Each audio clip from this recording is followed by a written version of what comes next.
This is 98.3 FM, Outbreak FM. If you're hearing this right now, it means your radio still works, and so do you. Wherever you're listening from, leave a note in the static. A city name is enough. It helps me know who's still out there. David Morgan here. It's 6:47 AM on day 7 of the outbreak. 7 days since the first confirmed reanimation, 168 hours since the world we knew ended and this new reality began. And I'm still here, still broadcasting, still alive. Which makes me luckier than 93% of the population. Sarah just handed me this morning's survivor count from the National Emergency Coordination Network. Of the 11.2 million people who were in the metropolitan tri-state area when this started, approximately 780,000 are confirmed alive. That's a 7% survival rate. 7%, the other 10.4 million are either dead, reanimated, or unaccounted for in areas we can no longer access or monitor. Let me put that in perspective for anyone who's new to this frequency. Anyone who just found a working radio and is hearing organized human communication for the first time in days. A week ago, this city had functioning government. We had police, fire departments, hospitals, schools. We had traffic lights and garbage collection and coffee shops that opened at 6 AM. We had civilization. Now we have zones, green zones, where survivors have established defensible positions with reliable security. Yellow zones that are contested, where infected and survivors compete for territory and resources, and red zones that are lost, overrun, written off as too dangerous or too infected to reclaim. The downtown core where I used to grab lunch. Red zone, the suburbs where families lived in quiet neighborhoods, most of it yellow, some of it red. The only significant green zone in this entire metropolitan area is a 12-block radius around the old National Guard Armory on the north side. That's where approximately 340,000 of our 780,000 survivors are sheltering. The Armory Green Zone, defended by what's left of the National Guard, the military units that didn't collapse or get overrun in the first 72 hours. They've established a perimeter, fortified it. They're rationing food and water. They're screening everyone who enters for bites, for infection, for any sign that they might turn and compromise the safe zone from within. Sarah and I aren't in the Armory Green Zone. We're still broadcasting from our original location. The radio station on the 7th floor of the Riverside building, 3 miles outside the Green Zone perimeter in what's classified as yellow territory. We've fortified this floor, barricaded the stairwells, established observation posts at the windows. We have supplies for another 10 days if we ration carefully. We have weapons, 2 handguns, 1 rifle, various improvised melee weapons, and we have the broadcast equipment that's keeping this station on air, providing communication and coordination for the 440,000 survivors scattered across yellow and red zones who can't reach the armory. Why did we stay when we could have evacuated to the green zone on day 3? Because someone needs to be the voice for the people outside the walls. Someone needs to document what's happening in the contested territories, to coordinate information between survivor enclaves, to maintain the communication network that's keeping scattered groups connected and informed. The Armory has its own broadcast system, but they only reach their immediate area. We reach the entire region. As long as we're on air, the survivors in the zones have hope, have coordination, have a voice telling them they're not alone. 6:54 AM now, day 7. The sun has been up for 7 minutes. Sunrise used to be just a time of day. Now it's a tactical advantage. Daylight means visibility, better accuracy for defensive shooting, easier navigation through infected territory, reduced fear factor. The infected are just as dangerous in daylight as they are in darkness, but survivors can see them coming, can prepare defenses, can fight back effectively. Nights are when people die, when defenses fail, when infected breach secure positions because survivors can't see the weak points until it's too late. We've learned this over 7 days of brutal experience. Every survivor group follows the same pattern now. Fortify and defend at night, scavenge and clear during the day. It's become doctrine, the basic survival rhythm of post-outbreak life. Sarah's monitoring communications from survivor groups across the region. We track approximately 200 distinct enclaves. Some are large, 50 to 100 people in fortified buildings or compounds. Others are small, families or individuals barricaded in homes or businesses. Some are organized with leadership and protocols. Others are barely holding together, surviving hour by hour with no plan beyond the next day. The largest non-armory group is the Stadium Collective. Approximately 8,000 survivors occupying the old football stadium on the west side. They've turned the structure into a fortress, sealed all ground-level entrances, established sniper positions in the upper decks. They're growing food on the field, collecting rainwater. They've created a self-sufficient community that could theoretically last months. Their leader, former police captain Jennifer Martinez, runs it with military discipline, strict rationing, mandatory work rotations, zero tolerance for theft or violence. It's authoritarian, but it's keeping 8,000 people alive in yellow zone territory. Then there's the Riverside settlement, about 200 survivors in a cluster of apartment buildings connected by elevated walkways. They've barricaded the ground floors, created rooftop gardens, established a barter economy. It's more democratic than the stadium. They vote on major decisions, share resources more equally. It's idealistic. Sarah thinks it won't last. Says communities need strong leadership during crisis. That consensus decision-making is too slow when threats are immediate. I think she's probably right, but I hope she's wrong. There are dozens of other groups. The Harbor District Fishing Collective that's using boats as mobile shelters. The university survivors using campus buildings as interconnected safe zones. The Highway 7 convoy, a group of about 50 people living in vehicles, constantly moving to avoid infected concentrations. Each group has developed its own survival strategy, its own social structure, its own answer to the question, how do we live in a world where the dead hunt the living? And then there are the infected, 10.4 million of them in the tri-state area. Not all of them are active threats at any given moment. Some are trapped in buildings, unable to figure out how to open doors or break windows. Some are wandering in areas far from human activity, shambling through empty streets with no prey to pursue. But enough are active, enough are in proximity to survivor populations, that the threat is constant and overwhelming. The infected have changed over the last week, evolved, adapted day one. They were mindless, shambling, easy to avoid if you stayed quiet and kept moving. Day 3, they started exhibiting pack behavior, coordinating attacks, using basic tactics. Day 5, some of them figured out how to use tools, how to break down barriers, how to flush prey from hiding spots.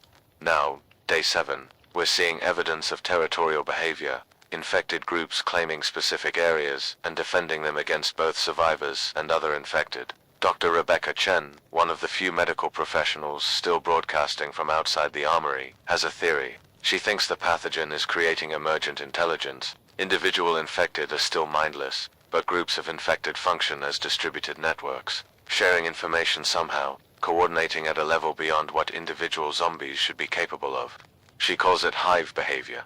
The larger the infected group, the more sophisticated their hunting tactics become. If she's right, if infected are developing collective intelligence, then the long-term survival outlook is terrible, because collective intelligence improves over time. The infected aren't just numerous, they're learning, getting better at hunting us, while we're using up limited resources, making mistakes, losing people to fatigue and accidents and despair. They're becoming more effective predators. But that's long-term thinking. Right now, Day 7, the question isn't whether we'll survive the next month or the next year, it's whether we'll survive today. Whether our food lasts another day, whether our ammunition holds out for another defensive engagement, whether the infected find our position or pass by without detecting us. Survival has been reduced to day-by-day, hour-by-hour calculations. Long-term planning is a luxury for people in green zones. The rest of us focus on the immediate. 7:09 a.m., Sarah's got movement on the street cameras. We installed security cameras at ground level with wireless feeds to our 7th floor position. Gives us early warning if infected approach the building. The cameras show for infected individuals on Riverside Avenue, approximately 200 yards from our entrance. They're not approaching, just wandering. Standard patrol behavior we've observed. Infected groups move through territory on irregular patterns, probably searching for survivors, probably drawn by noise or smell or some sensory input we don't fully understand. We're staying quiet, keeping the broadcast equipment volume low. The infected can hear through walls, can detect sounds from multiple floors away. We've learned to minimize our acoustic signature, to move carefully, to communicate in whispers when necessary. It's exhausting, the constant vigilance, the awareness that any mistake could draw infected to our position. But it keeps us alive. This is Day 7 of the outbreak, the week when the world ended, the week when survival became the only measure of success. We're still here, still broadcasting, still fighting, and for now, that's enough. Stay with Outbreak FM, will guide you through another day, another dawn, another desperate attempt to outlast the infected, and see Day 8. Quick reminder before we continue. This frequency only stays alive if people keep tuning in. If you want these broadcasts to keep going, stay on this channel. Part 2, The New Hierarchy, 7:16 a.m. Sarah's monitoring the morning coordination broadcast from the Armory Green Zone. This is the daily briefing where National Guard Command updates all survivor groups on resource availability, infected movement patterns, and priority objectives for the day. It's become ritual. Every morning at 7:15 a.m., whoever's still alive tunes in to hear what the closest thing we have to government is telling us. Colonel Marcus Hayes is commanding the Armory Green Zone, former National Guard, activated when the outbreak started. Lost 70% of his personnel in the first 48 hours. Been holding the armory ever since through tactical brilliance and ruthless decision-making. He's on the broadcast now. Day 7 status report. Armory Green Zone, population, 340,247 survivors. Food supplies, 14 days at current rationing. Water adequate through rainwater collection and purification. Ammunition, critical shortage. Prioritize melee weapons and defensive positions over firearms engagement. Medical, limited antibiotics remaining. Triage protocols in effect for non-critical injuries. Infected density mapping shows concentration increases in former residential sectors. Estimated 200,000 infected within 5 miles of Armory perimeter. They're not attacking the walls yet, but pressure is building. We're observing increased probing behavior at weak points. Reinforced southern perimeter today. Priority 1. For survivors outside Green Zone, supply drops will not resume until day 10, earliest. We don't have resources for external aid operations. You're on your own for the next 72 hours minimum. Defend in place, conserve resources, minimize infected engagement unless absolutely necessary. Good luck.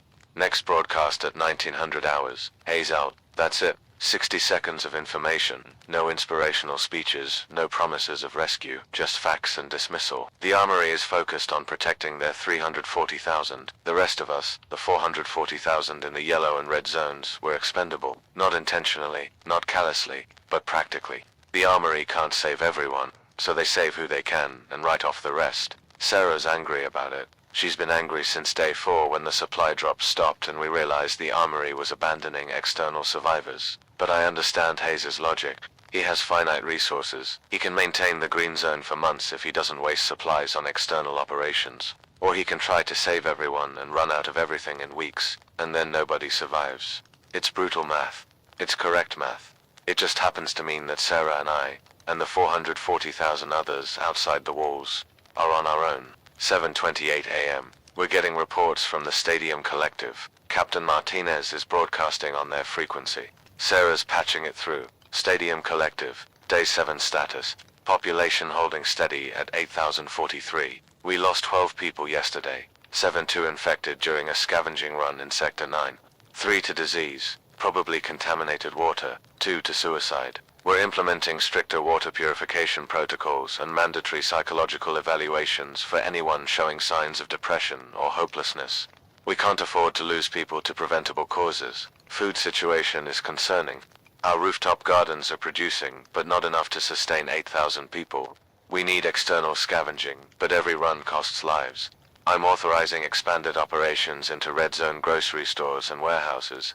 High risk, high reward, volunteers only. If you go, you might not come back. But if we don't get more food, we all die slowly instead of quickly. Security update. Infected are testing our perimeter with increasing frequency. We've reinforced the ground level barricades, but they're learning where our weak points are. Last night, a group of approximately 50 infected coordinated an assault on the east gate. They didn't breach, but they came close. We're doubling guard rotations at that position. To all survivors listening, the stadium is not accepting new refugees at this time. We're at capacity. Our resources are stretched. I'm sorry. If you're out there and you're alone, your best option is to reach the Armory Green Zone or establish your own defensible position. We can't help you. Martinez out. More rejection, more triage. Every large survivor group is making the same calculation. They can save the people they have, or they can try to save everyone and fail. So they seal their borders, turn away refugees, watch people die outside their walls, because the alternative is everyone dying together. Sarah's monitoring desperate calls on the emergency frequencies. People begging for admission to the stadium, to the armory, to any secure location. Families with children. Elderly individuals who can't survive alone. Injured people who need medical care. All of them being told the same thing. Sorry, we're full. Good luck. You're on your own. Some of them will survive. We'll find other groups. will establish their own positions, but most won't. Most will die in the next few days, killed by infected or starvation or despair. And the survivor count will drop from 780,000 to 750,000 to 700,000 as the weak and the unlucky and the isolated are eliminated by a world that has no mercy left. 7:41 a.m. Dr. Rebecca Chen is broadcasting from her medical clinic in Yellow Zone territory. She's been treating injuries, managing infections, trying to maintain basic healthcare with almost no supplies. Sarah's putting her on our feed. This is Dr. Chen with Day 7 medical update. I'm seeing patterns that concern me, not just infected bites. Those are death sentences. We all know that.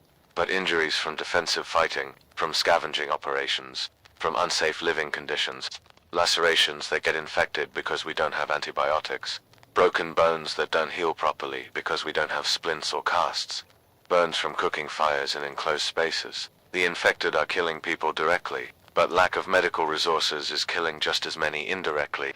I've lost 3 patients this week to sepsis from infected wounds that would be trivial to treat in normal circumstances. Lost a 2 dehydration from dysentery because we don't have clean water or electrolyte replacement. Lost 1 to a broken leg that got infected and went septic because I couldn't properly immobilize it. We need antibiotics, we need clean water, we need basic medical supplies. If any survivor groups have excess resources, if any scavenging teams are planning pharmacy runs, please coordinate with me. I'm maintaining a list of critical medications. I can't save everyone, but I can save some people if I have the right supplies. Also, psychological update, I'm seeing epidemic-level depression and PTSD, people who watched their families die, people who've had to kill infected who were neighbors or friends, people who are just exhausted from constant fear and vigilance. We don't have mental health resources. We don't have therapists or medications. But if you're feeling hopeless, if you're thinking about giving up, please reach out. Talk to someone. Stay connected to other survivors. Isolation kills. Despair kills. We have to maintain hope even when everything seems hopeless. Chen out. Hope that's what we're running out of faster than food or ammunition. The physical resources are finite but measurable. Hope is infinite in theory but fragile in practice. Every day we survive, we use up a little more hope. Every person who dies, every defense that fails, every broadcast that ends with "you're on your own," it erodes the psychological reserves that keep people fighting. Sarah thinks we're in a race, the infected versus human despair. Which one kills us first? The zombies hunting us down or the hopelessness that makes us stop fighting back? I don't know the answer. I just know that as long as we're broadcasting, as long as we're providing information and coordination and some semblance of organized resistance, we're fighting both enemies simultaneously. 7:54 a.m. The Highway 7 convoy is reporting in. This is Marcus Webb, the leader of the mobile survivor group. About 50 people living in 15 vehicles, constantly moving through yellow zones, scavenging and trading, never staying in one place long enough to become targets. He's broadcasting. Day 7 convoy status. We're currently positioned at the Route 47 interchange, about 8 miles north of the armory perimeter. We've scouted the area. Light infected presence. Maybe 20 individuals within visual range. We're planning to hit the warehouse district today, looking for non-perishable food and fuel. Anyone who wants to join the convoy will be at this position until 1,000 hours. After that, we're moving to avoid infected concentration. Living mobile has advantages. We're not tied to fixed positions. If infected find us, we drive away. But it has disadvantages too. We're always low on fuel. Vehicle breakdowns are catastrophic. We can't establish farms or water collection. We're dependent on scavenging and every site we hit gets picked cleaner. I'm being honest with everyone. Convoy life is short-term survival strategy. We can't do this forever. Eventually we'll run out of fuel, run out of scavenging sites, run out of road. But for now, for the next few weeks, we're mobile, we're flexible, and we're alive. That's more than a lot of people can say. Web out. The convoy represents a different survival philosophy. Instead of fortifying and defending, they stay mobile. Avoid major infected concentrations. Live as nomads in a world where civilization's infrastructure is collapsing. It works for now. But Webb's right. It's not sustainable. Eventually the fuel runs out. Eventually the infected are everywhere, and there's nowhere left to run. Eventually you have to stop moving and make a stand. But eventually is future thinking. Day 7 thinking is immediate. Can we eat today? Can we defend our position tonight? Can we survive the next 24 hours? The convoy can answer yes to those questions. That makes their strategy valid regardless of long-term viability. 8:11 a.m. Sarah just received a distress call from a small survivor group in red zone territory. The Maple Street survivors. About 15 people barricaded in a residential cul-de-sac. They've been holding out since day one, defending a cluster of houses, but they're being overrun. Approximately 100 infected have surrounded their position. They're running low on ammunition. They're requesting immediate assistance. Sarah's trying to coordinate rescue, but nobody's responding. The armory won't send resources into red zones. The stadium is too far away. The convoy is mobile, but not equipped for major combat operations. The Maple Street survivors are on their own, and they know it. The person broadcasting, a woman named Linda Kowalski, her voice is breaking. This is Maple Street requesting any assistance. We have children here, we have elderly.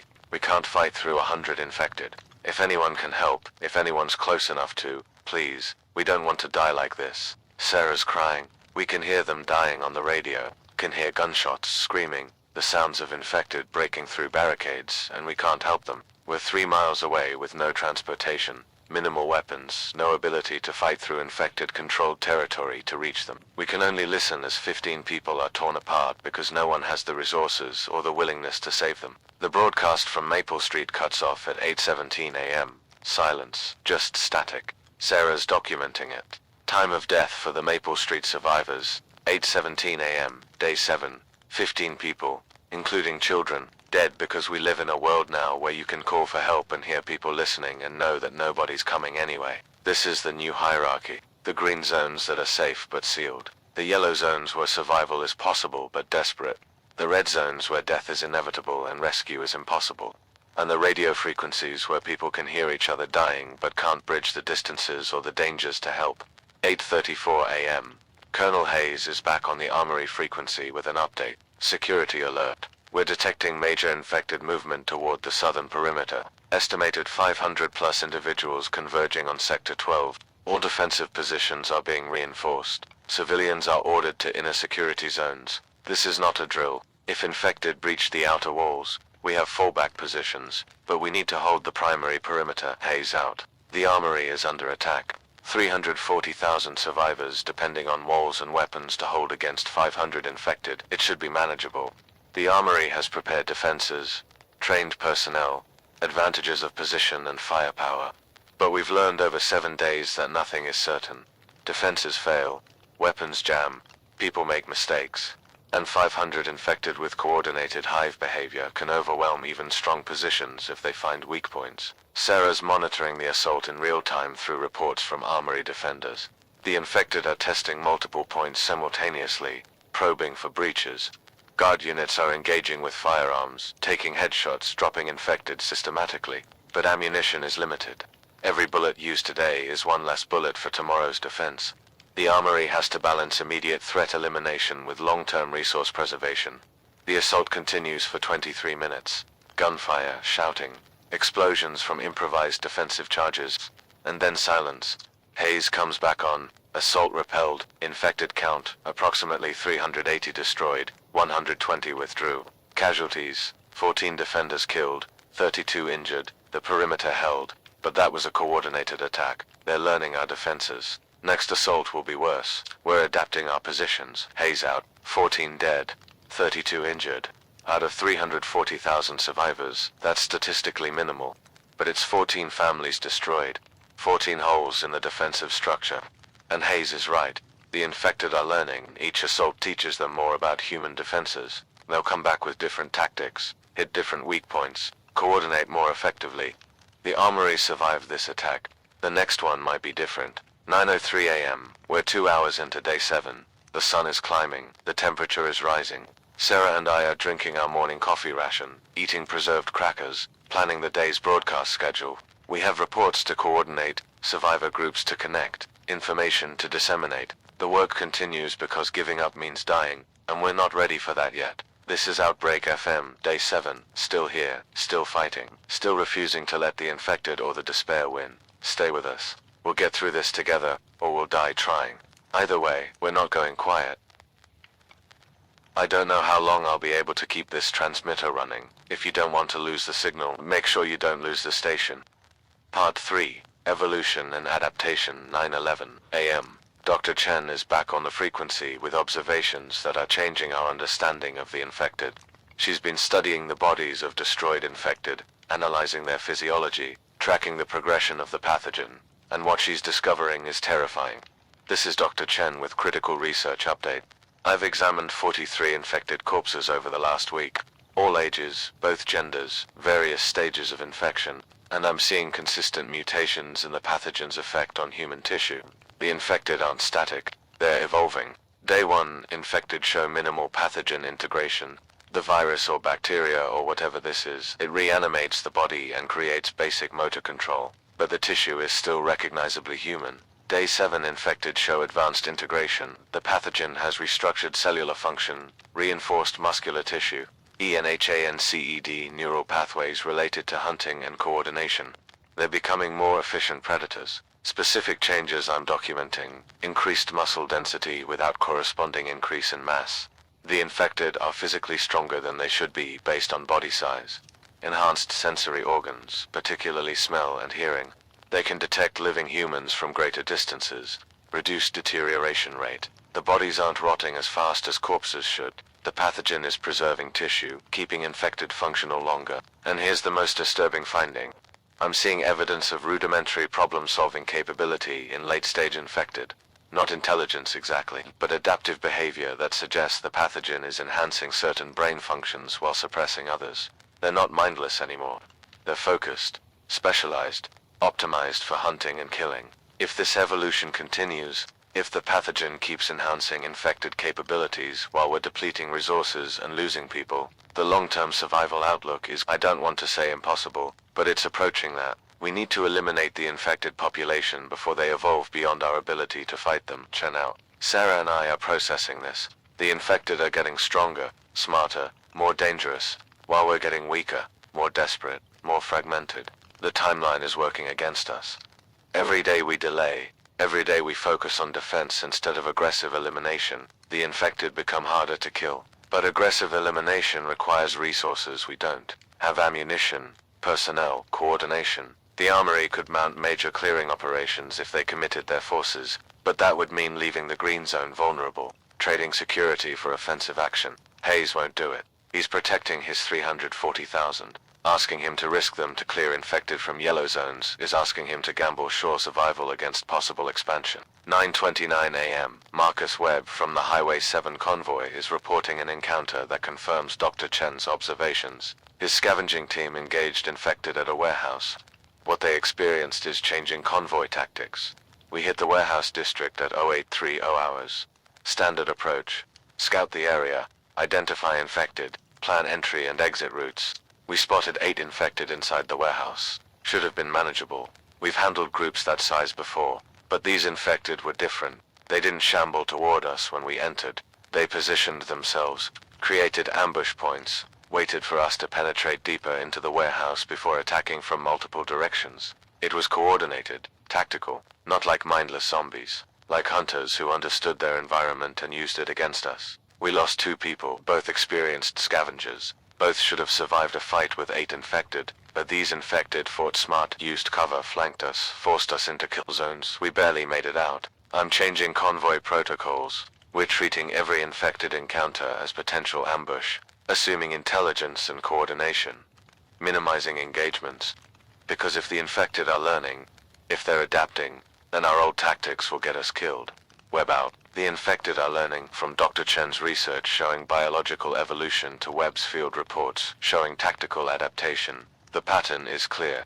The pathogen isn't just reanimating corpses, it's creating something new, something more dangerous than traditional zombies, something that might be impossible to fight if we give it enough time to develop. 9:44 a.m. Sarah's monitoring reports from across all survivor groups. The pattern is consistent. Infected behavior is changing. They're not just wandering anymore.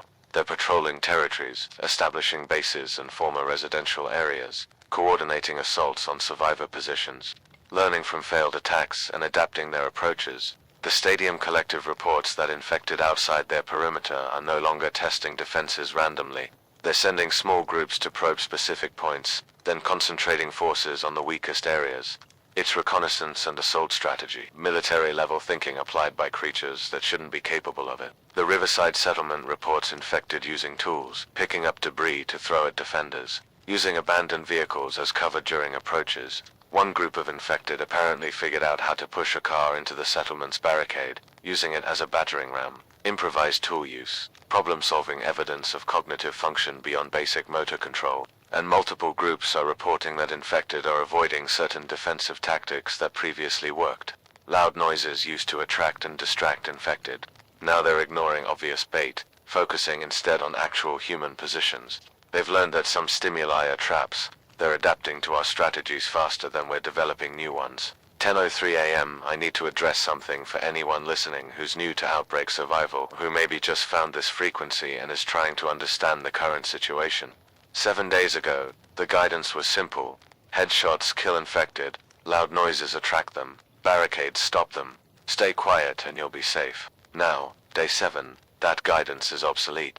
Headshots still work, but infected are harder to hit because they're learning evasive movement. Loud noises are unreliable bait because infected ignore obvious traps. Barricades slow them down but won't stop coordinated assault. And staying quiet isn't enough because they can smell you, can hear your breathing, can detect your presence through senses we don't fully understand. The infected are becoming apex predators, humans are becoming prey, and the only thing keeping us alive is numbers, weapons, and organization.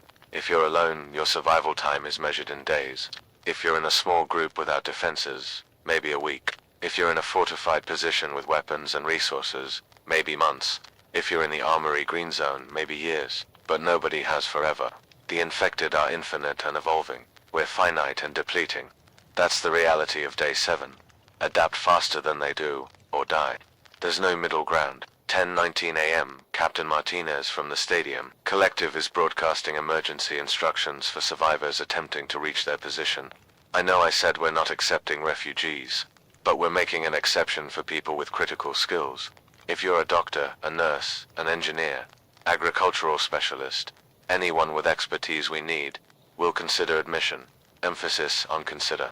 You still have to pass security screening, quarantine protocols, prove you're not infected. The route to the stadium from most yellow zone positions goes through red zone territory. I'm not sugarcoating this. The journey will probably kill you.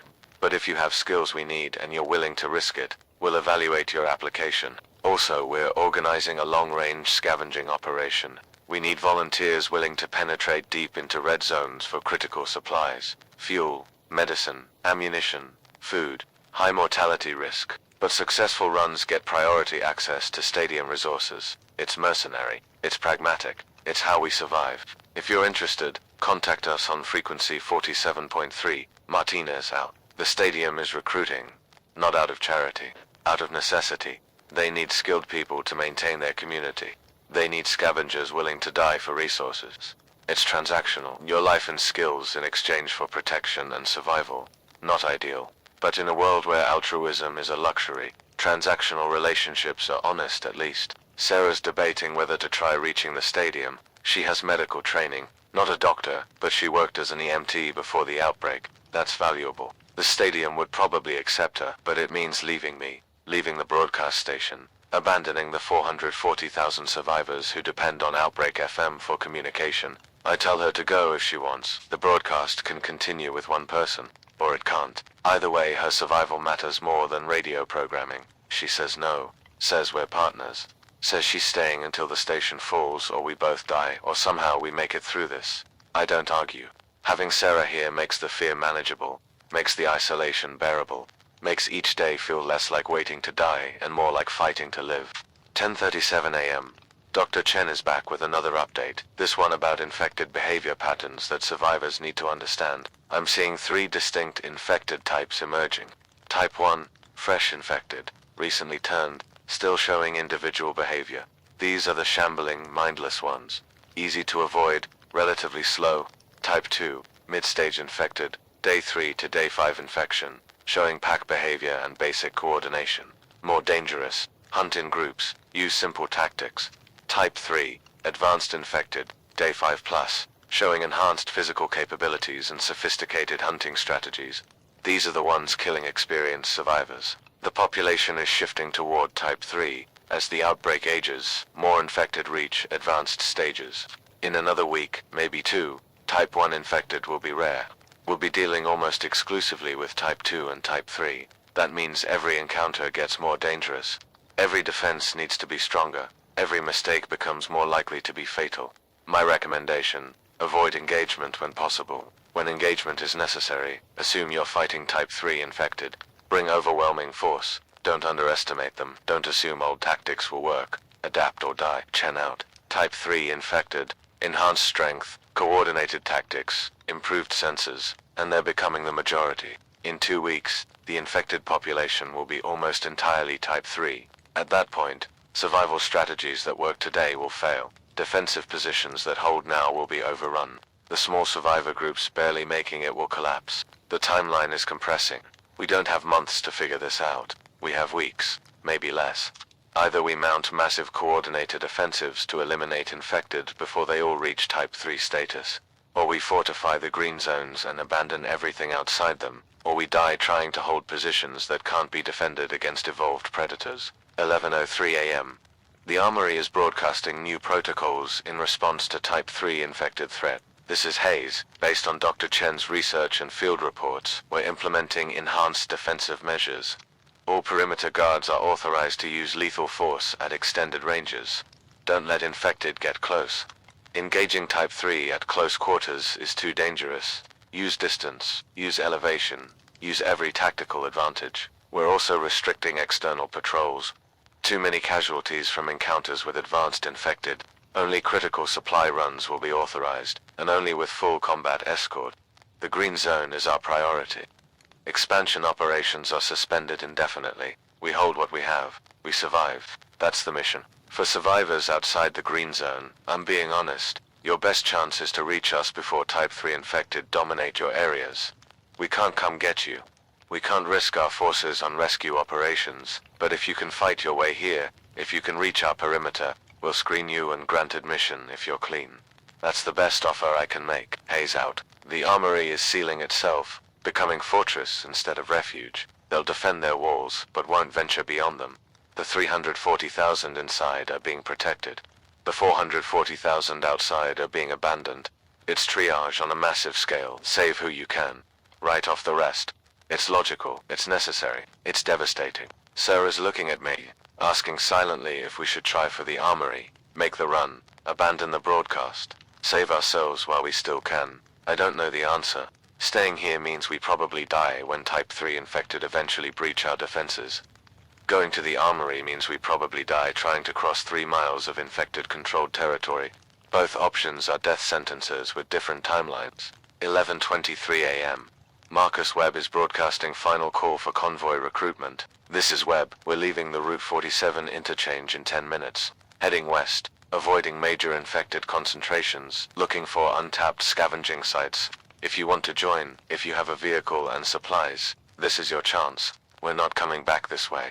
Mobile life or stationary death, your choice. Webb out. The convoy is offering escape, not safety, not security, just movement. The illusion of control through constant relocation. It's appealing in a way. Keep moving, keep ahead of the infected, never stay long enough to be surrounded. But Sarah and I don't have a vehicle, don't have fuel, can't join the convoy even if we wanted to. We're committed to this position, to this broadcast, to the 440,000 survivors listening who need information and coordination more than they need another voice telling them they're on their own. We stay, we broadcast, we document day 7 and hope there's a day 8. 11:37 a.m. morning on day 7 is ending. The infected are evolving. The survivors are adapting. The timeline is compressing, and somewhere in this burning world, 780,000 people are trying to make it to nightfall without dying. That's success now, not thriving, not rebuilding, just surviving another day. This is Outbreak FM. Still here, still fighting, still refusing to surrender to the infected or the inevitable. Stay with us. We'll guide you through the afternoon, the evening, the night. Day 7 isn't over yet. Neither are we. I don't know how long I'll be able to keep this transmitter running. If you don't want to lose the signal, make sure you don't lose the station. Part 4. The Resource Wars. 11:44 a.m. Sarah's monitoring communications between survivor groups, and a disturbing pattern is emerging. It's not just infected versus survivors anymore. It's survivors versus survivors. Competition for scarce resources is creating conflict between groups that should be cooperating. The first incident happened this morning. A scavenging team from the Riverside settlement encountered a team from an unaffiliated group at a pharmacy. Both groups claimed the site. Both needed the medicine inside. Neither was willing to back down. Shots were fired. 3 people dead. 2 from Riverside, 1 from the other group.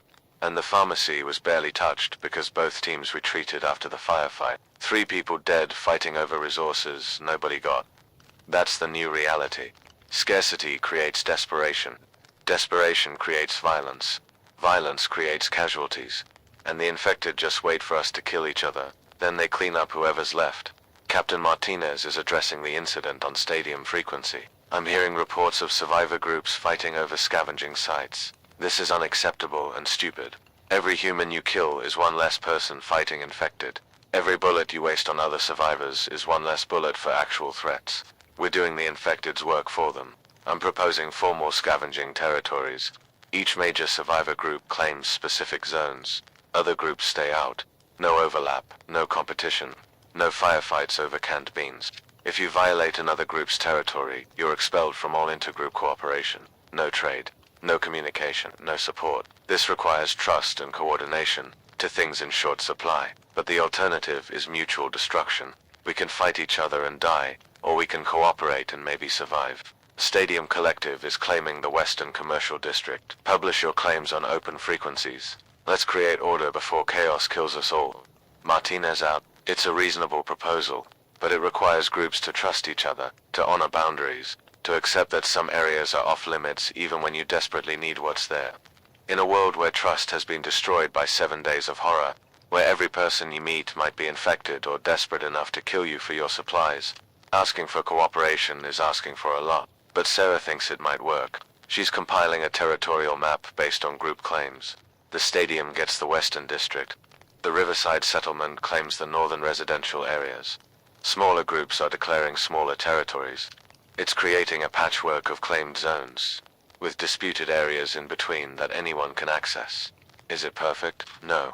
Will there be violations? Absolutely. But it's better than anarchy. Better than every scavenging run becoming a potential firefight.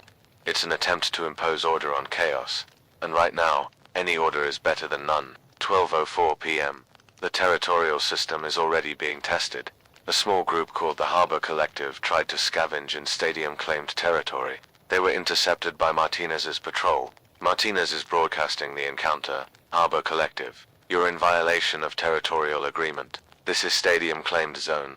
Leave immediately or we will use force to remove you. The response from Harbor Collective leader, someone named James Peterson, we didn't agree to your territorial system.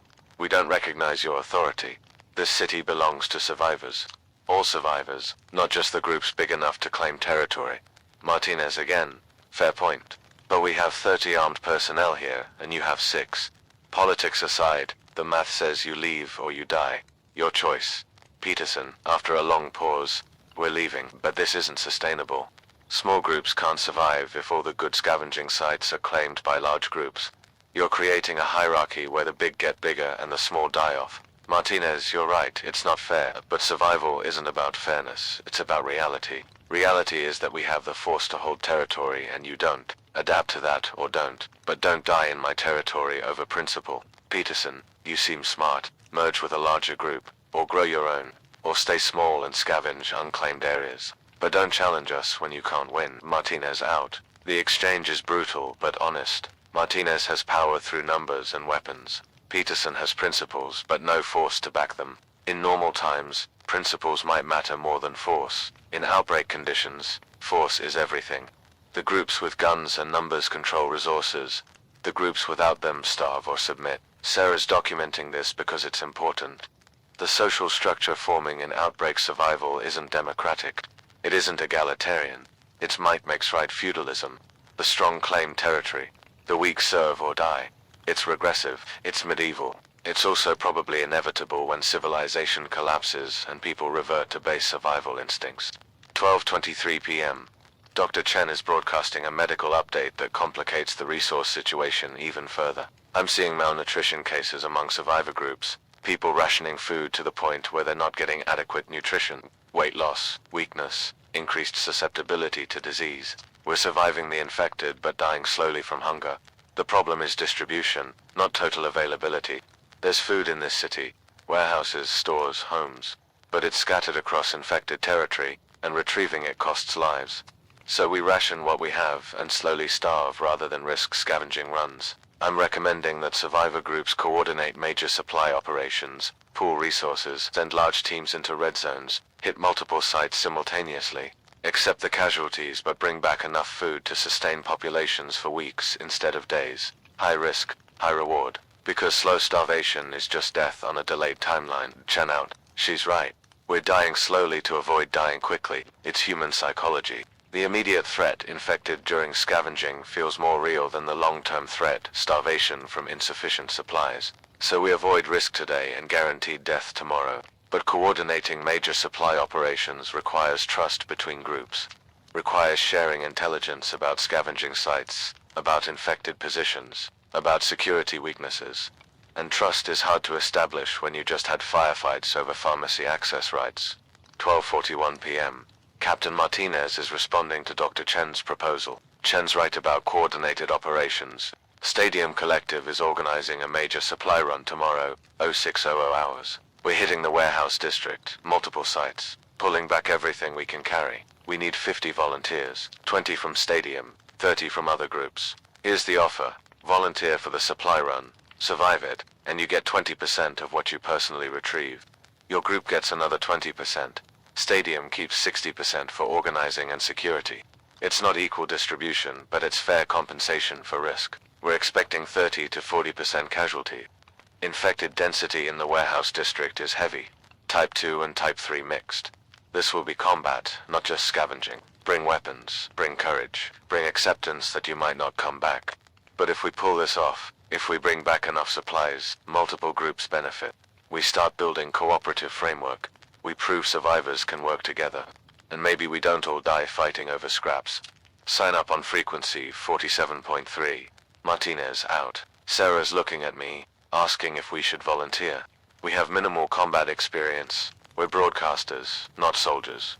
We'd probably die in the first infected engagement, but we also have maybe 6 days of food left. After that, we starve or we scavenge solo, which means death either way. I tell Sarah no. We're more valuable broadcasting than dying in a warehouse. Our role is communication, not combat. Other people can fight. We coordinate, we inform, we connect survivor groups. That's our contribution. Sarah agrees, but I can see the guilt in her eyes. We're safe in our 7th floor position while others risk their lives for resources we'll benefit from. It's parasitic, it's necessary, it's shameful. 1:03 p.m. The volunteer roster for tomorrow's supply run is filling. 20 stadium personnel committed. 12 from Riverside Settlement. 8 from smaller groups. 40 volunteers total. Below the 50 Martinez wanted, but enough to proceed. Each volunteer knowing they have 30 to 40% chance of dying tomorrow, but doing it anyway because starvation is certainty and combat is just probability. The bravery is stunning. These are ordinary people, teachers, mechanics, accountants, parents. 7 days ago they were living normal lives. Now they're volunteering for military-style operations against evolved zombies in hostile territory. Humanity's capacity for adaptation and courage is keeping us alive when the infected should have overwhelmed us already. 1:19 p.m. Marcus Webb is broadcasting from the convoy. They've encountered something unexpected during their scavenging operations. We hit an abandoned grocery store about 15 miles west of the city. Expected it to be picked clean or infected occupied, but we found something else. The store's been converted into a survivor camp. Maybe 20 people.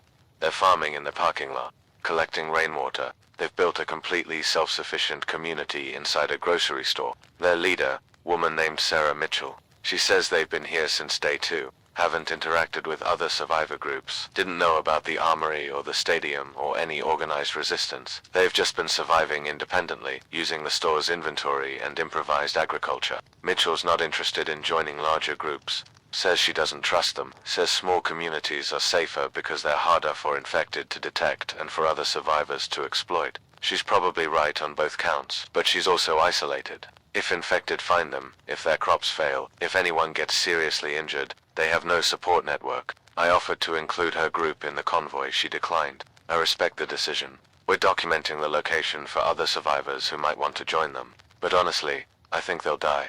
Maybe not today, maybe not this month, but eventually, because isolation is a short-term survival strategy, not a long-term one. Whereabout? The grocery store community is an interesting case study.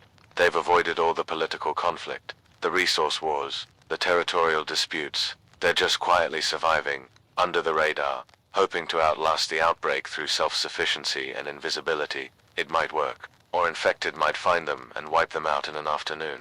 Either way, they're proof that there's no single correct survival strategy. Different approaches work for different groups. 1:37 p.m. The Armory is broadcasting resource statistics that put our situation in stark perspective. Day 7 resource report. Green zone food supplies sufficient for 42 days at current rationing. Water adequate through collection and purification. Medical supplies critical. 10 days remaining at current usage rates. Ammunition for small arms. 14 days of standard defensive operations. Heavy weapons ammunition. 6 days. Fuel for generators. 19 days. These numbers assume no population increase and no major infected assaults requiring heavy ammunition expenditure. If population increases through refugee admission, all timelines decrease proportionally. If we face coordinated Type 3 assaults, ammunition depletes faster. Strategic assessment. The green zone is sustainable for approximately 6 weeks given current conditions. After that, we face critical shortages that compromise defensive capability. External supply operations are being planned but carry high risk. Alternative options include population reduction through stricter admission criteria or resource expansion through territory annexation. This information is being shared for transparency. Everyone in the green zone needs to understand our situation. We're not doomed, but we're not secure either. We have 6 weeks to find solutions or face increasingly difficult choices. Haze out. 6 weeks. The Armory, the most secure position in the region, has 6 weeks of sustainability. After that, they either expand risking personnel to claim more resources, reduce population expelling people to conserve supplies, or collapse running out of everything and becoming defensible in name only. And if the Armory only has 6 weeks, the smaller groups have less. The stadium probably has 4 weeks. Riverside settlement maybe 3. The isolated groups, the solo survivors, the people rationing what they grabbed on day 1, they have days, maybe a week. The timeline is clear. We have weeks, not months, to fundamentally change our situation. Either we eliminate enough infected to reclaim scavenging territory safely, or we consolidate into mega communities that can sustain longer, or we all die when the supplies run out and starvation makes us too weak to defend against infected. 2:04 p.m. Sarah's compiled the resource war incident reports from across survivor communications. In the last 6 hours, there have been 7 violent encounters between survivor groups, 3 over scavenging sites, 2 over water sources, 2 over territorial boundaries. Total casualties, 11 dead, 17 injured. 11 humans killed by other humans while infected wait outside doing nothing. We're destroying ourselves. The infected are winning without fighting because we're doing their work for them.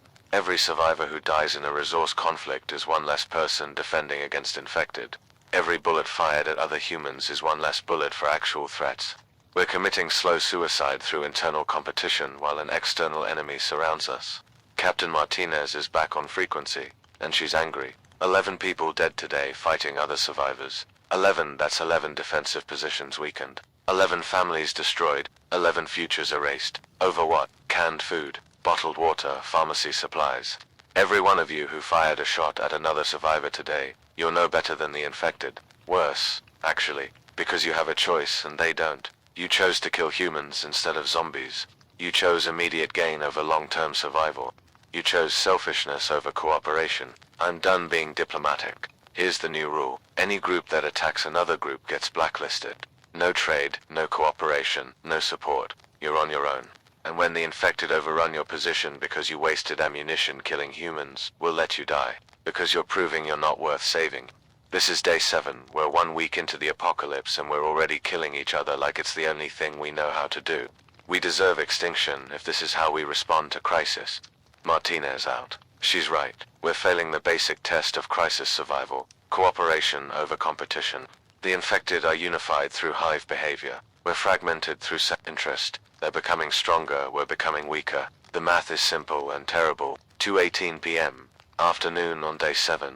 The resource wars are killing us as efficiently as the infected. We have weeks of supplies and months of stupidity, unless something changes, unless we start acting like a species that wants to survive instead of a species committing elaborate suicide. Day 7 might be closer to the end than the beginning. This is Outbreak FM, documenting human nature at its worst during our darkest days. We're still here, still broadcasting, still hoping that cooperation eventually defeats competition before we run out of time. Stay with us. Maybe we'll figure it out. Maybe we won't. But we'll keep trying until the broadcast stops. Part 5. The second week approaches to 26 p.m. The afternoon is aging into evening. In 5 hours the sun will set and night will come. Night on day 7, when the infected hunt more aggressively, when defenses are tested, when survivors huddle in darkness and hope their barricades hold until dawn. But before night, we have the late afternoon. The quiet hours when infected are visible and survivors can prepare. Sarah and I are conducting our daily security check. Testing barricades, counting ammunition, checking supplies, making sure we're ready for whatever the night brings. Our 7th floor position has held for 7 days through combination of luck, planning, and isolation. The building entrance is heavily barricaded. The stairwells are blocked at multiple points. The elevator shaft is impassable. The only way to reach us is to climb 7 floors through fortified positions. And infected haven't figured out that's possible yet, but yet is a concerning word. Type 3 infected are showing improved problem solving. If they start testing vertical access routes, if they figure out that upper floors can be reached through persistent climbing, our position becomes untenable. We're prepared to evacuate if necessary. We have rappelling ropes ready, emergency supplies packed, a planned route to the armory that minimizes infected exposure. But evacuation is last resort. As long as this position holds, we broadcast from here. The equipment is set up. The signal is strong. Moving means losing days of preparation and exposing ourselves to infected during transit. We stay until staying becomes impossible. 2:43 p.m. Dr. Chen is broadcasting evening medical advice for survivors. As we approach night, I want to remind everyone of basic infection control. If you're injured, clean wounds immediately with whatever sterile solution you have. Infected scratches, even minor ones, can become serious infections in our current unsanitary conditions. Watch for fever. Any temperature above 100 degrees needs attention. We don't have antibiotics for everyone, but early intervention improves survival chances. Dehydration is another killer. Make sure you're drinking clean water. Boil if you're uncertain about source. And mental health. If you're feeling hopeless, talk to someone. Isolation and despair kill us surely as infected. We're social creatures. We need connection, even if it's just radio communication. Maintain contact with other survivors. Loneliness is lethal in outbreak conditions. Chen out. Simple advice. Stay clean, stay hydrated, stay connected. But simple advice saves lives when people are focused on infected threats and forgetting basic health maintenance. Dr. Chen is performing triage at civilization scale, trying to keep 780,000 people alive with broadcasts instead of medical facilities. 3:04 p.m. The Stadium Collective is finalizing tomorrow's supply run details. Martinez is broadcasting the operation plan. Supply run launches 0600 hours. 40 volunteers divided into 5 teams of 8. Each team hits a different warehouse. Scavenge for 30 minutes maximum. Rendezvous at rally point. Convoy back to stadium. Simple plan. Simple execution. High probability of casualties. Teams will have radio communication. If you encounter overwhelming infected presence, call for support. If you're overrun, call it in so other teams know to avoid that area. If you're bitten, you have 2 choices: self-terminate immediately or accept quarantine and eventual execution when you turn. No infected make it back to stadium. No exceptions. Volunteers should spend tonight getting affairs in order. Write letters if you have people who matter. Make peace with your chances. Tomorrow morning, you're either heroes who saved your communities or corpses that tried. Either way, you'll have done something that mattered. Martinez out. Tomorrow, 40 people risk their lives for food and supplies. Some will die. But the survivors will bring back resources that extend multiple communities. Sustainability, it's the calculus of crisis. Trade individual lives for collective survival. It's brutal, it's necessary. It's what keeps us alive when resources are scarce and dangers are infinite. 3:21 p.m. Marcus Webb is broadcasting convoy position update. We're 30 miles west of the city now. Infected density drops significantly outside urban areas. We've encountered maybe 10 individuals total today. Rural scavenging is more productive, less dangerous. We hit 3 farmhouses, 2 country stores, brought back food, fuel, basic supplies. For survivors still in the city, consider this. The further you get from population centers, the fewer infected you encounter. Cities are death traps. Suburbs are contested zones. Rural areas are relatively clear. If you have transportation, if you can organize convoy-style evacuation, heading to farmland might save your lives. Downside is lack of infrastructure. No hospitals, no large survivor communities. You're on your own in terms of support, but you're also away from the concentrated infected populations. It's a trade-off. Security for isolation. We're choosing isolation. Time will tell if it's correct. Web out. The convoy represents an alternative philosophy. Abandon the cities, retreat to low-density areas. Trade safety in numbers for safety through dispersal. It's viable short-term, but long-term, civilization rebuilds in population centers, not isolated farms. The convoy might survive longer by avoiding infected, but they'll miss the eventual reconstruction because they're not part of organized survivor communities. Assuming reconstruction ever happens. Assuming we don't all just die slowly in scattered groups while the infected inherit the earth. 3:44 p.m. Sarah's monitoring the armory frequency. Colonel Hayes is addressing the green zone population about tomorrow. Day 8 begins in 15 hours. We've survived 1 week. Many groups haven't. We're alive because of discipline, planning, and collective effort. But survival isn't achievement. It's ongoing requirement. Every day we have to earn our continued existence. Tomorrow's challenges. Food rationing continues. Medical supplies remain critical. Ammunition conservation is mandatory. We're implementing work rotations for all able-bodied survivors.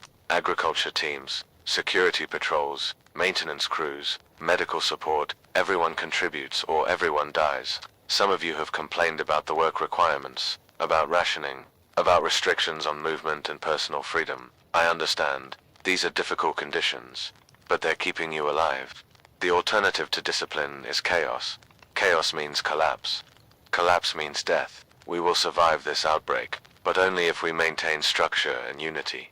Only if we sacrifice individual comfort for collective security. Only if we accept that freedom is luxury we can't afford right now. We survive together or we die alone. Hayes out. The armory is functioning as military dictatorship. Hayes has absolute authority. He's rationing resources, assigning labor, restricting freedom. It's authoritarian. It's also keeping 340,000 people alive in a world where most survivor groups have collapsed. Sometimes survival requires surrender of principles. Sometimes dictatorship is better than death. But what happens after? If we survive the outbreak, if infected are eventually eliminated or contained, do the survivors accept return to democracy? Or do we stay in authoritarian structures because they proved effective during crisis? Is this temporary necessity or permanent transformation? Sarah thinks it's permanent, says crisis reveals true human nature, and our nature is hierarchical, tribal, authoritarian, says democracy is luxury of peaceful times. When survival is threatened, humans revert to strongman leadership. I want to disagree, want to believe we can return to democratic principles after crisis passes, but history suggests Sarah's right more often than I want to admit. 4:07 p.m. The territorial map is being formalized. Major survivor groups have declared their claimed zones. Smaller groups are petitioning for territory or accepting positions as clients of larger groups. It's feudalism emerging in real time.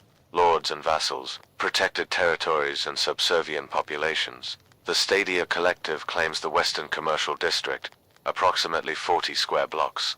They'll defend it, patrol it, control scavenging within it. Smaller groups can access resources by paying tribute to Stadia. 20% of scavenged goods go to Martinez's collective in exchange for protection and territorial access. Riverside Settlement claims northern residential areas, 30 square blocks. Similar tribute system for smaller groups. The Armory claims the entire eastern sector, though they're not actively patrolling beyond their immediate perimeter. Their claim is aspirational, establishing future territory for when they're ready to expand. The map has gaps. Unclaimed red zones too dangerous for any group to control. Disputed areas where multiple groups have overlapping claims. But its framework, its order imposed on chaos. Its survivors attempting to create stability through territorial division. Sarah's documenting the map for our broadcast archives. If we survive, if civilization rebuilds, historians will want to understand how post-outbreak social structures emerged. The territorial map will be evidence. Proof that humans reverted to medieval organization when modern systems collapsed. For 29 p.m. Dr. Chen is broadcasting analysis of survival rates across different group types. I've been tracking casualty reports from various survivor communities. The data shows clear patterns. Large organized groups like the Armory and Stadium have approximately 3% daily casualty rate. Medium groups like Riverside Settlement have 5% daily rate. Small groups of 10 or fewer have 12% daily rate. Solo survivors have approximately 30% daily casualty rate. The math is clear. Larger groups survive better, not just because of resources or defenses, because of specialized labor, coordinated security, shared knowledge. Large groups can afford to have some people farming while others fight. Small groups and solo survivors have to do everything themselves. My recommendation, join larger groups if possible. Merge small groups into larger ones. Accept subordinate positions if it means survival. Pride kills in outbreak conditions. Pragmatism keeps you alive. But I also understand why people stay small or solo. Trust issues, fear of authority, desire for autonomy. These are valid concerns. Large groups can be oppressive, can exploit smaller groups, can become tyrannical. But the alternative is 30% daily casualty rate. That statistical death sentence within weeks. There are no good choices, only less terrible ones. Choose survival over principle when survival is threatened. You can reclaim principles later if you live long enough. Chen out. The data is damning. Solo survivors and small groups are dying at catastrophic rates. But the advice to join larger groups assumes those groups accept new members. The Armory is closed. The Stadium is selective. Most large groups are at capacity and turning away refugees. So Chen's advice is simultaneously correct and impossible. Yes, join larger groups for better survival odds. But no, larger groups won't accept you unless you have skills they need or resources they want. The people most in danger are the ones with fewest options. And that's not advice failure. That's reality failure. 4:53 p.m. The sun is getting lower. 2 hours until sunset. Sarah and I are preparing our evening protocols. Lock additional doors.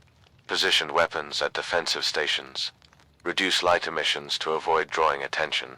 Switch to night vision equipment for monitoring exterior cameras. We've survived 7 nights, each one a test, each one an uncertainty. Will infected find us? Will barricades hold? Will we make it to dawn? 7 nights, 7 successful defenses. But success record doesn't guarantee future success. Each night is independent probability. Past survival doesn't protect against future threats. Sarah's checking our ammunition count. 43 rounds for the rifle, 27 for the handguns. Not enough for sustained engagement, barely enough for emergency defense. If infected breach our position in force, we're dead. Our survival depends on remaining undetected, not on winning firefights we can't afford to have. 5:18 p.m. Captain Martinez is broadcasting final preparations for tomorrow's supply run. All volunteers should be in position by 0530 hours. We launch at 0600, travel time to warehouse district 20 minutes. Scavenging window, 30 minutes per team. Travel back, 20 minutes. Total operation time, 90 minutes. If you're not at rally point by 0800 hours, you're left behind. Rules of engagement, shoot only when necessary. Conserve ammunition, headshots only. If you're surrounded, call for support. If support can't reach you, fight your way clear or self-terminate before infection. No heroes, no last stands. You're valuable, alive, worthless dead. Get sleep tonight, eat a good meal. Tomorrow you'll be running, fighting, possibly dying. Start at full strength. Dismissed. Martinez out. 40 volunteers preparing to risk their lives tomorrow. Some are writing letters. Some are saying goodbye to loved ones. Some are sitting alone processing the probability of death. Each preparing in their own way for what might be their last day. This is what Outbreak survival looks like. People accepting terrible odds because the alternative is slow starvation. People volunteering for dangerous missions because communities need resources.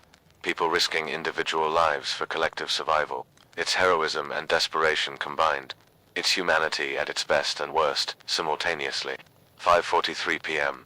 Marcus Webb is broadcasting convoy evening status. We're establishing night position 35 miles west of the city. Found a truck stop with defensible buildings. Infected presence minimal. We'll fortify here. Rest tonight. Continue west tomorrow. Our goal is to reach farmland areas where infected density drops to near zero, where we can actually breathe without constant vigilance. City survivors, I know you're committed to urban positions. I understand the logic. But consider this. Every day you stay in high-density infected areas. You roll dice against death. Eventually the dice come up snake eyes. Eventually defenses fail. Eventually you die. We left. We're still alive. We're not living well, but we're living. That's more than most people can say on day 7. Think about it. Web out. The convoy's philosophy is simple. Survival through retreat. Abandon the fight. Run to safety. Live on the margins rather than die in the centers. It's cowardice or wisdom depending on perspective. Sarah thinks it's cowardice. Says running isn't solution. Says infected spread everywhere eventually. Says better to fight now than run until there's nowhere left to run. I'm not sure she's wrong. But I'm not sure Webb is wrong either. Maybe both strategies are valid. Maybe some people survive through fighting and others through fleeing. Maybe the question isn't which is correct, but which fits your personality and resources. 6:04 p.m. The Armory is broadcasting evening security protocols. Night defensive positions beginning at 1900 hours. All civilians report to inner zones. All security personnel man assigned positions. Curfew in effect from 1900 to 600.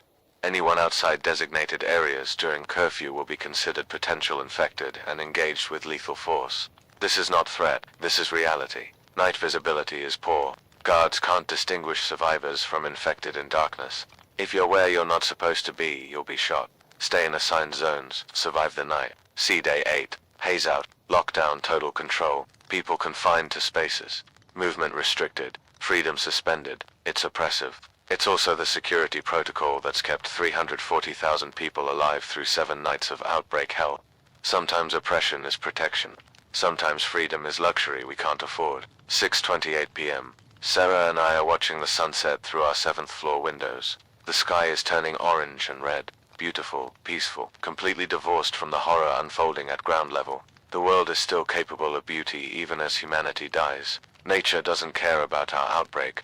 Doesn't mourn our losses, does continues its cycles indifferent to our suffering. Sarah's crying quietly, not from fear, from exhaustion, from 7 days of constant stress, from watching people die over radio frequencies, from documenting human extinction in real time. She's breaking, not dramatically, just eroding slowly, every day taking a piece of her capacity for hope. I hold her, tell her we're going to make it, tell her day 8 will come and we'll still be here. Tell her lies that might be true but probably aren't. She knows I'm lying. I know she knows. But we maintain the fiction because fiction is sometimes stronger than reality. Because hope doesn't have to be true to be useful. 6:47 p.m. Sunset. Day 7 officially transitions to night 7. The 12th dusk since outbreak began. 168 hours since the world ended. And we're still here. Still broadcasting. Still fighting. Still alive against odds that said we should have died days ago. This is Outbreak FM, Day 7 concluding, Night 7 beginning. Sarah Chen and David Morgan still on air, still coordinating survivors, still documenting the fall and the resistance. We've survived 1 week. Maybe we'll survive another. Maybe we'll survive until this is over. Or maybe tonight's the night our defenses fail and we join the statistics. Either way, we're broadcasting until the signal stops. Because someone has to tell this story. Someone has to document what humanity became when the dead started walking. Someone has to remember, stay with us through the night. Stay safe, stay armed, stay alive. Day 8 is coming. We'll see it together. Or we won't see it at all.